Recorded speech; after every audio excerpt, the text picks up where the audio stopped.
भुवनेश्वर पाकिस्तानी महिला कारण ओडिशा रे जो 12 जन पाकिस्तानी से चिन्हट कर भारत छाड़ी चली जावाई नोटिस कर सूचना रही। भुवनेश्वर रे जड़े पाकिस्तानी महिला विवाह करिसेंती से एठी रहिसेंती 2008 रु एठारे से बसवास कर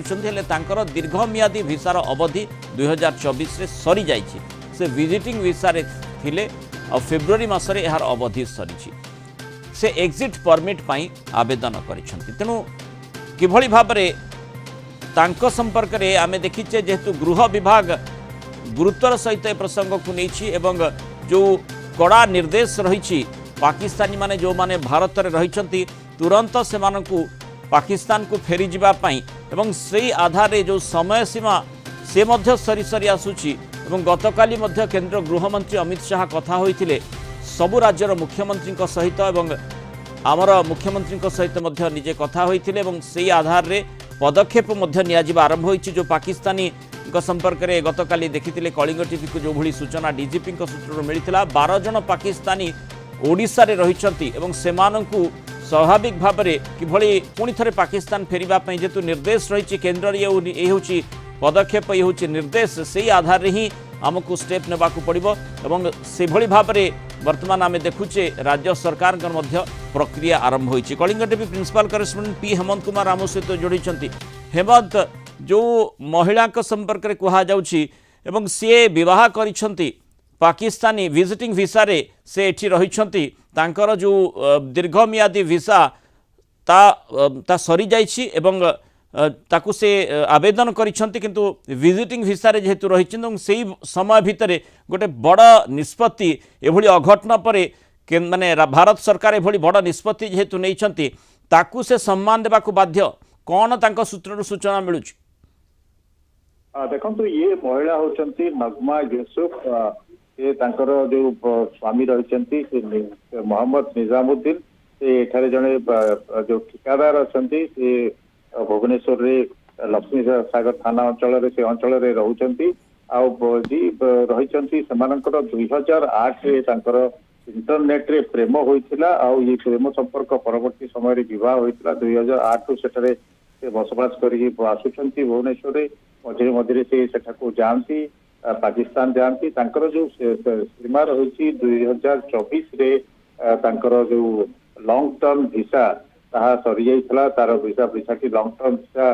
सरी थिला और ता परवर्ती समय से विजिटिंग भिसा रे थिले जहा कि फेब्रुआरी 25 रे एक्सपायर होइथिला। तेने जो भली भाव रे मोहम्मद निजामुद्दीन प्रतिक्रिया हमको दउथिले जहा आप देखुचंती से प्रतिक्रिया रे तांकर कहवा कथा होउची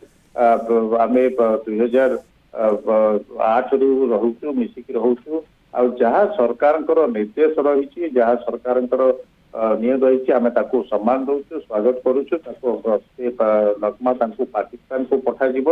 परवर्ती समय जिते स्थिति सुधर से फेरबे बोली से आशा रखिंट तेणु बर्तमान से घरे जो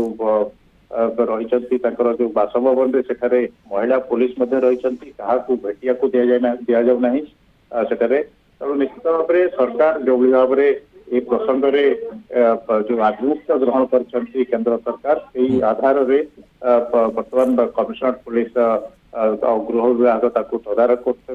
किभली भाव में पठा सब प्रकार व्यवस्था होइछि। गणमाध्यम आगे स्वामी कौन सी प्रतिक्रिया रखिंट कि निजे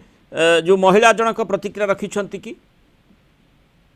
मैंने मुनाल नगमा यूसुफ से जो प्रतिक्रिया रखी ना स्वामी जी मोहम्मद निजामुद्दीन से प्रतिक्रिया रखी से प्रतिक्रिया रे कही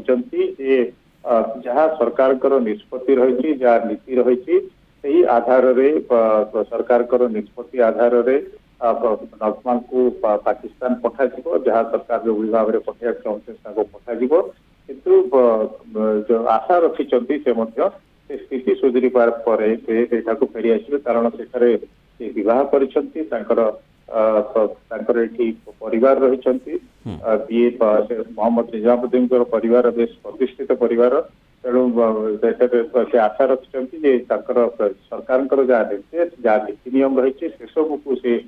पालन करेंगे और से सबको से मानिबे और से अनुसार पाकिस्तान पठाइबा जो व्यवस्था होती से स्वागत कर। से मध्य आशा रखिछन्ति जे स्थिति सुधरिबा परे पुणी नगमा तांको पाखକୁ फेरी आसिबे जेहेतु अवधि अर्थात जेते जल्दी से माने पाकिस्तान जिबे अर्थात जो पाकिस्तानी मानकु निर्देश रही जो माने भारत वर्ष रहउछन्ति ओडिसा रे 12 जन पाकिस्तानी रहिछन्ति बोली जो सूचना रही से आधार से मानकु नोटिस मध्य दिया जाई सारिछि तेणु